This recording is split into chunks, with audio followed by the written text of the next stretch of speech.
Saya lahirnya Katolik. Saya lahirnya Katolik, dibesarkan di keluarga Katolik. SD saya Saverius II, SMP Saverius Maria, SMA Saverius I, kuliah masuk ke IPB Bogor. Di IPB Bogor saya ketemu dengan seorang ustadz namanya Ustadz Fatih Karim. Dia memperkenalkan saya tentang Islam. Awalnya dulu ketika SMP saya tuh beragama Katolik tapi pusing. Lah kenapa pusing? Nggak masuk akal Bapak Ibu sekalian. Kenapa nggak masuk akal? Saya pernah tanya sama pastor, Pastor asal kita ini dari mana sih?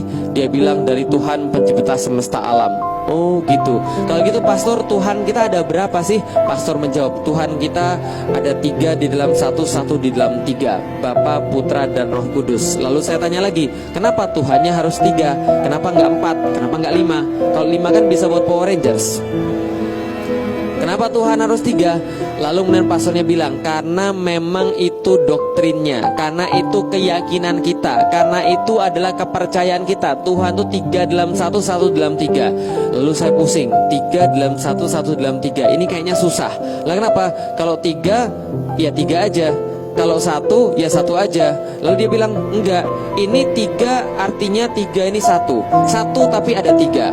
3-3-nya tetap 1, 1-1-nya tidak dapat dipisah-pisahkan menjadi 3, tapi tetap 1, dan 1 tetap ada 3. Pusing atau bingung? Jadi Bapak Ibu ngerti kan apa yang saya rasakan ya?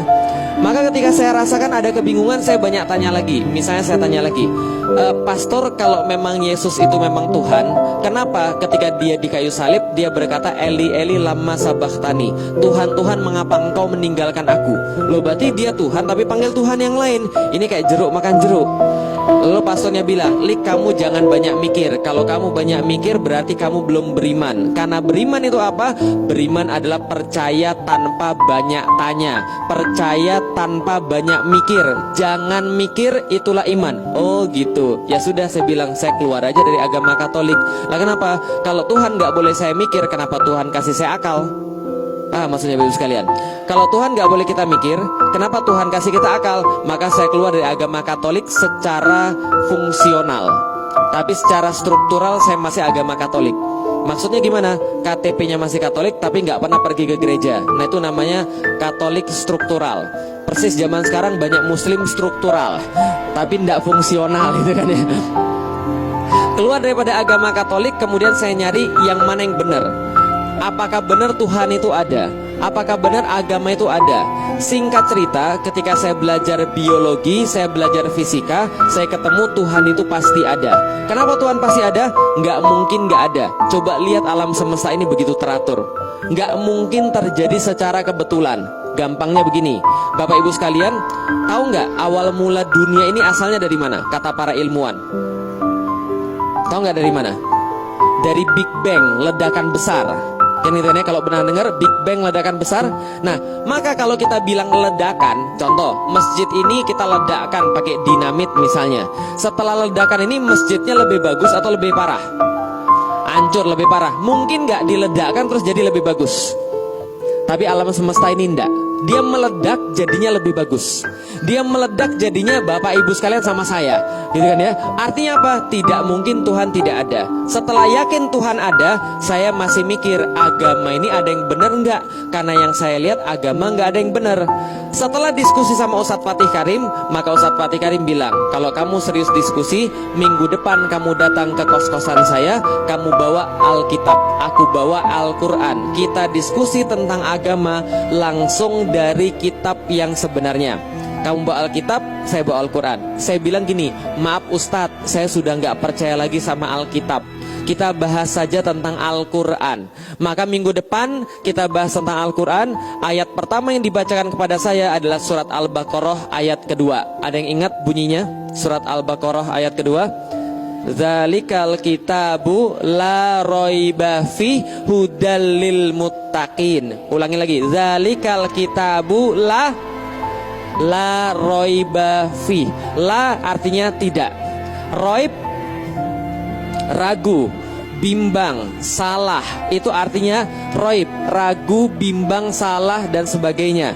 La roib tidak ada keraguan, tidak ada kebimbangan, tidak ada kesalahan. Ketika saya mendengar ayat itu, langsung saya bilang pada Ustadz Fatih Karim, Ustadz, ini kitab salah kalau gitu. Loh, kok kenapa salah? Saya bilang, mana mungkin manusia buat sesuatu yang gak ada salahnya. Mana mungkin manusia buat sesuatu yang sempurna. Karena pikiran saya, yang buat Al-Quran adalah manusia. Wajar gak saya mikir begitu? Wajar. Lah kenapa? Ternyata dari dulu kan saya belajar, kitab Weda itu yang buat manusia, Tripitaka itu yang buat manusia, Alkitab itu yang buat manusia. Pikir saya Al-Quran juga yang buat manusia. Maka saya bilang, gak mungkin, masa manusia buat sesuatu yang sempurna? Gak ada. Lalu ustadznya bilang, enggak, bukan gitu ceritanya. Al-Quran ini memang yang buat bukan manusia, tapi yang buat langsung Tuhan pencipta semesta alam. Waktu itu saya belum tahu Allah, jadi Tuhan pencipta semesta alam. Maka kemudian saya bilang, lebih gak mungkin lagi. Lah kenapa? Masa Tuhan nulis selalu kasih pada manusia? Aneh banget. Lalu ternyata ustadznya bilang, enggak, bukan begitu, tapi ini diwahyukan kepada Nabi Muhammad, maka ini dari Tuhan. Saya bilang gini, semua agama juga bilang begitu. Semua agama juga bilang kalau dia benar sendiri. Tapi apa buktinya? Nah, lalu ustadz saya mengatakan, buktinya ada.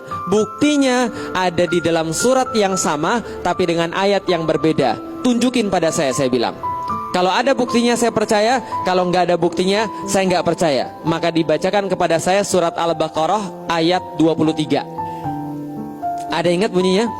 Surat Al-Baqarah ayat 23. Apa bunyinya? Wa in kuntum fi raib. Nah, diulangi lagi tuh. Wa in kuntum fi raib, wa in kuntum fi raibim mimman nazzalna ala abdina fa'tu bi suratim mimithlihi. Dan bila kalian tetap dalam keraguan, tetap merasa kitab ini raib, tetap merasa kitab ini salah, tetap merasa kitab ini membimbangkan, meragukan, maka datangkanlah satu surat yang semacamnya. Itu Bapak Ibu sekalian, pas dibacain itu kepala saya itu langsung rasanya kayak digebukin. Bukan digebukin beneran, bukan.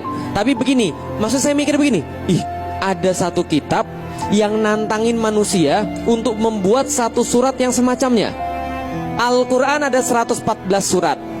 Yang paling panjang Al-Baqarah, yang paling pendek Al-Kautsar.